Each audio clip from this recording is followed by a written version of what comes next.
students, hope you all are doing well. I'm Supreet Kaur, welcomes all of you on our YouTube channel Smart PTE Tricks. First of all, I would like to thank all of you for your love and support. And today I'm here to announce that now we are arranging our online classes again. For some circumstances, we were not arranging online classes and we got some complaints from all of you who are interested. But now we are arranging online classes on time, especially reading and speaking modules. And if you are interested, you can contact us on the number given below, as our contact preferences are changed now. And again, I would like to thank all of you from depth of my heart, because with your love and support we are reaching here. And keep supporting. From the earliest civilizations, plants and animals have been portrayed as a means of understanding and recording their potential uses, such as their economic and healing properties. From the first illustrated catalogue of medicinal plants, the Materia Medica by Dioscorides, in the 1st century, through to the late 14th century, the illustration of plants and animals changed very little. Woodcuts in instructional manuals and herbals were often repeatedly copied over the centuries, resulting in a loss of definition and accuracy, so that they became little more than stylized decoration. With the growing popularity of copperplate engravings, the traditional use of woodcuts declined and the representation of plants and animals became more accurate.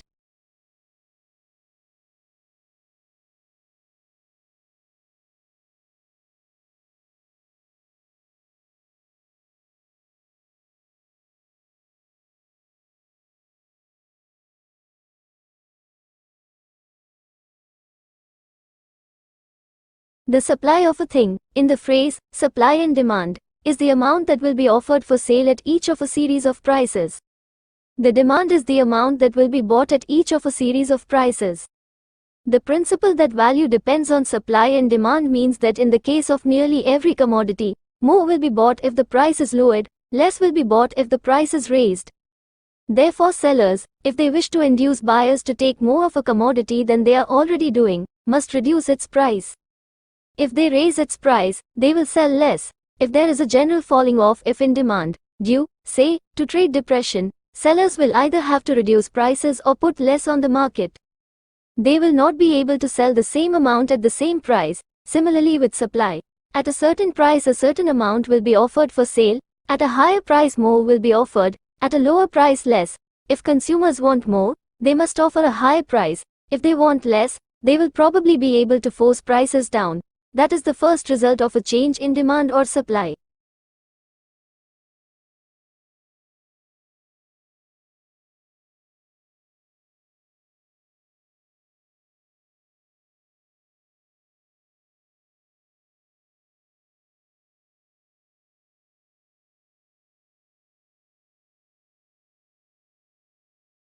Some children may need to learn to stand up for their own ideas, especially when these do not conform to those of the rest of the group.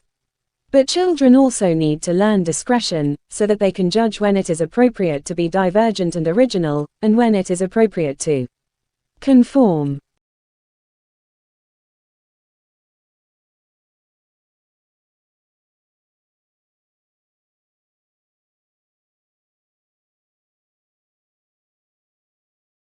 The creative process is fun, it should not be taken too seriously. Creativity may seem like a fun, self-indulgent activity to counteract the more serious work of the classroom. But the creative process presents many challenges.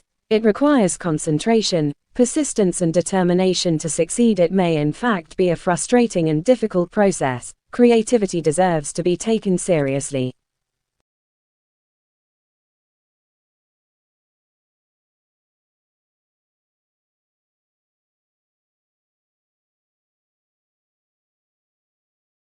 Adults, therefore, can act as supporters and coaches, facilitators and models of creativity for children. But on the other hand, adults also have the potential to stifle opportunities for creativity by being overly didactic or prescriptive. They can limit creativity by discouraging fantasy or by having low expectations about what young children are able to achieve.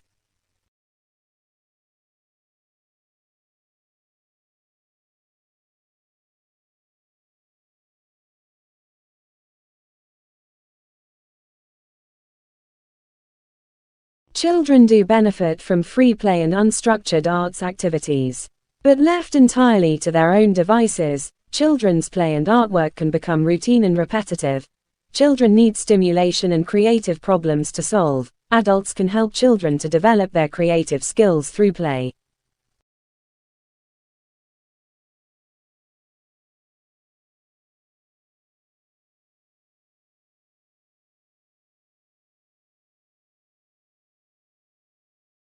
The Arts Council of England asked the NFER to summarise recent research and theory on creativity in early childhood.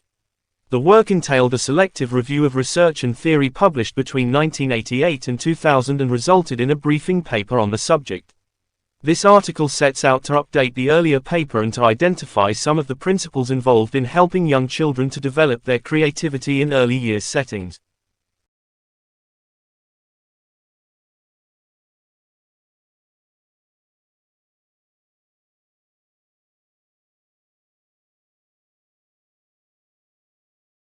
Children find it easy to transfer learning from one domain to another. All the evidence shows that most children find it very difficult to transfer learning from one area to another.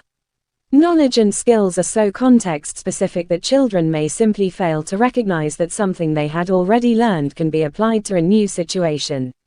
Adults can help children to make the connection.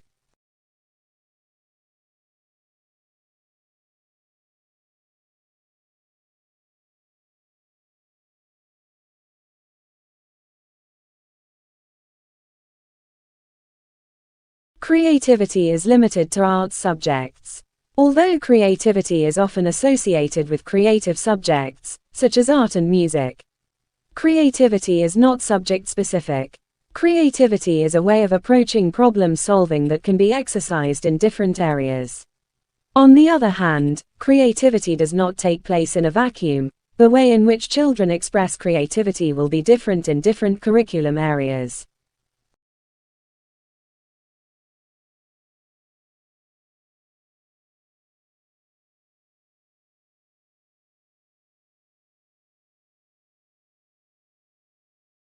There is a balance to be struck here, because insisting on extensive knowledge and skill development can be stultifying.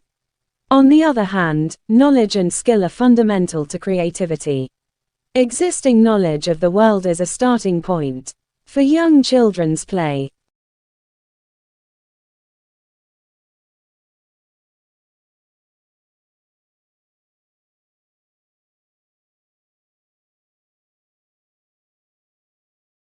It is important to consider what might constitute originality in the work of a young child. After all, only a child prodigy could be expected to come up with something new and valuable to society. Instead, each child's creative abilities can be related to his/her personal stage of development. For example, a young child's work may be adaptive and original for that particular child and/or in relation to children in their class or age group.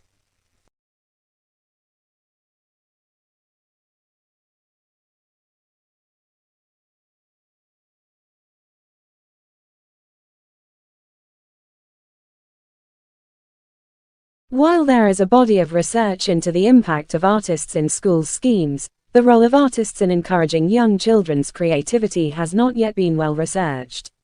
In other words, although the involvement of professional artists and creative workers has considerable potential to be helpful, we do not have research evidence to say what kinds of involvement may have the greatest impact on creativity.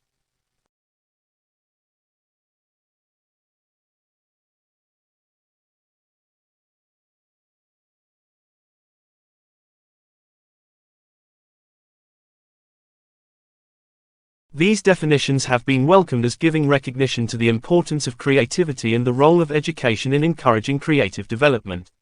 The appearance of creativity as an aim of the curriculum in England is part of a trend to recognize the importance of creativity internationally.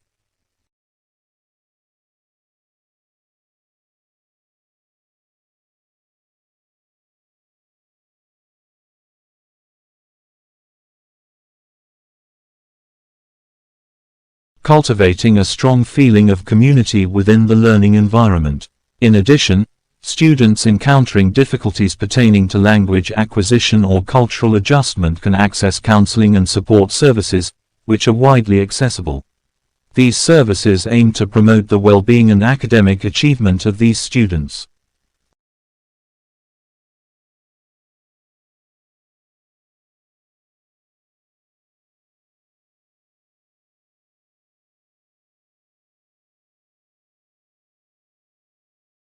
Creativity is another term that people attach word meanings to, but it can be difficult to define concisely into a single definition as the depth of understanding behind it is more complex.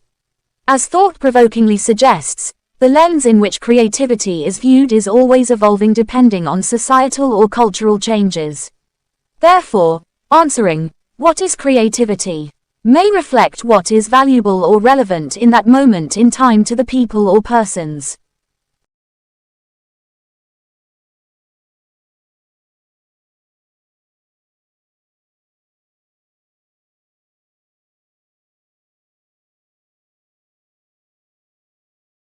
The adoption of this complete mini-bilingual program aims to empower our varied student group. Through the incorporation of critical literacy, cultural comprehension, and language competency, our educational environment fosters a supportive atmosphere in which students can flourish intellectually, linguistically, and culturally.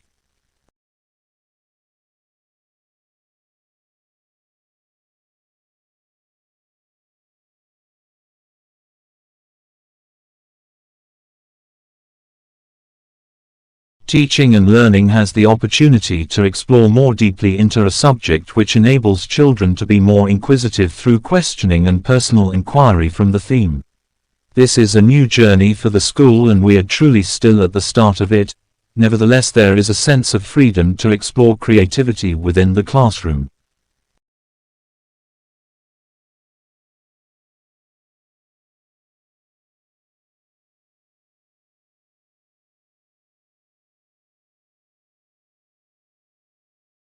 The primary exposures of the children are also ensured to be the same language speaking so that strategic mental growth can be supported. In the case of bilingual language and education, the families have the role of motivating the child for new learning processes. The development of a child's approach towards learning and the development of bilingual education is dependent on the scale to which the parents and the communities are influenced by a language.